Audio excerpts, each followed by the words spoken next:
So I believe the easiest way to stick to a specific meal plan or diet plan or plan that you have to reach your specific health and fitness goals is to have a toolbox full of easy, tips and tricks that you can pull out at any time to really just help you stick to that plan and really reach your goals at the end of the day. So that is why today's video is 5 easy tips or swaps, if you want, to really just decrease the calories of your meals or of your food options if fat loss is maybe your goal at the end of the day.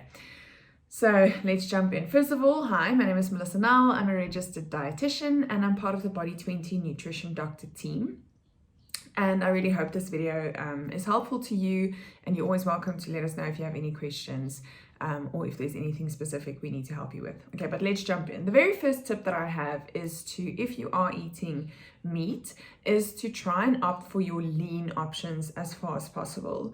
It is quite amazing to see the fat content in meat, like for example in red meats, but also in your white meats, definitely contribute a big amount to the calories of that meat or to that dish maybe that you are preparing. So where you can, opt for the lean or the extra lean option. So like instead of having just normal mince, go for your lean mince, or you can do ostrich instead of your normal red meat. You can go for the skinless breast of the chicken and really just flavor it up with some lovely herbs and spices instead of having the chicken thigh with the skin that's been maybe crispy and fried or whatever it might be. Of course, on that note, going for the grilled option instead of the fried option, especially when it comes to crumbed options. So rather go for the grilled fish instead of the beer battered egg, maybe at the restaurant, or even if you're buying the crumbed options that's been frozen or whatever it might be. So where you can, opt for the lean meat option where possible, because saving on that fat really does make a big difference. So that's the first one. Second one is to opt for sugar-free drinks, especially if you are having cold drinks or sodas. So instead of having Coke, have a Coke Zero or Coke Light. Instead of having normal tonic, have sugar-free tonic, and so forth. So there is a bit of a debate and a lot of controversy around your sugar-free beverages and whether they are safe or not.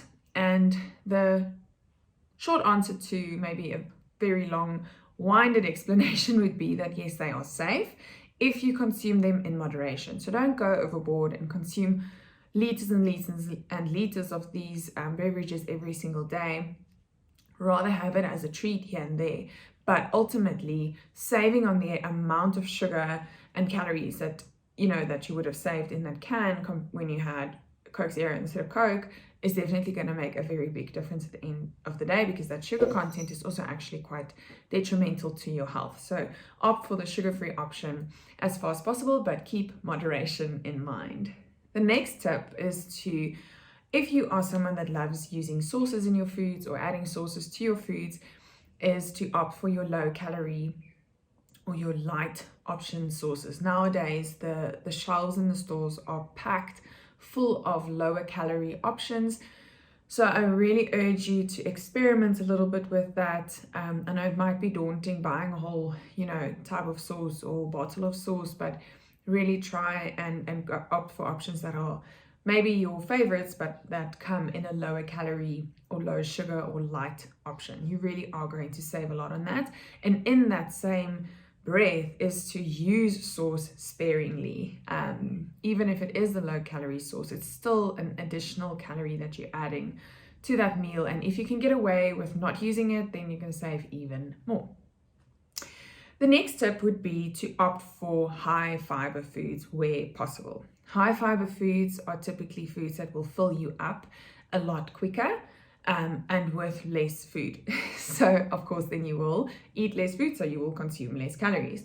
So where you can, when you are going to buy something that has fiber in it, hopefully that would be most of the time, is to look at the label, make sure that it has at least 6 grams per 100 gram dietary fiber on the label where possible. So if you're buying cereals, if you're buying crackers, if you're buying rice cakes, if you're buying bread, whatever the case may be, opt for the higher fiber option, because the fiber will definitely fill you up.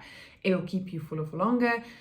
And I mean, we've talked about this multiple times before, but fiber has so many other benefits, health benefits to it as well. So where you can offer higher fiber options, then of course add fiber to your meals where possible. That would be by adding lots and lots of vegetables and salads. So if you are cooking up a stew, or you may be making bolognese sauce, try to incorporate as many veggies as possible, even if you grate it into the meal or into the mince, so that it's not really the chunky parts of the vegetables, but rather just still getting, of course, all the nutrients, vitamins and so forth from the veggies, but then also adding some additional fiber and bulk to that meal, which would then end up leading you to not really having such a massive portion at the end of the day. And the last tip that I have is to opt for your minimally processed products as far as possible. So if you can rather have a product in its minimally processed form, rather opt for that option. Like, for example, having corn on the cob instead of having millipap. And where you can, trying to rather prepare the meals or prepare the sauces or whatever you want to have, prepare it at home instead of buying your convenient options for most of the time, because then at least you can control the amount of things that you add to that meal or to that sauce or to whatever it might be. So try and opt for the minimally processed things. Why? Because of course, like I've mentioned before, that they often add a lot of other additives to it that's not really conducive to our health. But unfortunately, you need to remember that a product or a company that produces a product's main goal is to sell that product and make money, of course. And to do that, they need to make the product taste good. And to do that, they often add fat, salt and sugar to the product. And those three things we actually don't want to have in excess in our diet, especially if it's been added to a product that it actually doesn't need to be added to. So where you can opt for, just going for the more natural or the more basic option where you can, or prepare it yourself where you can.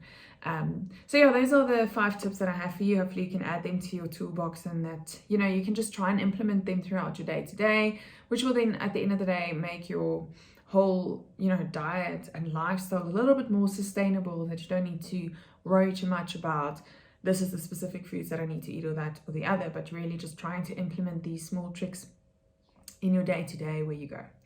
Like I've mentioned before, if you have any questions, let us know, and then I'll see you in the next one.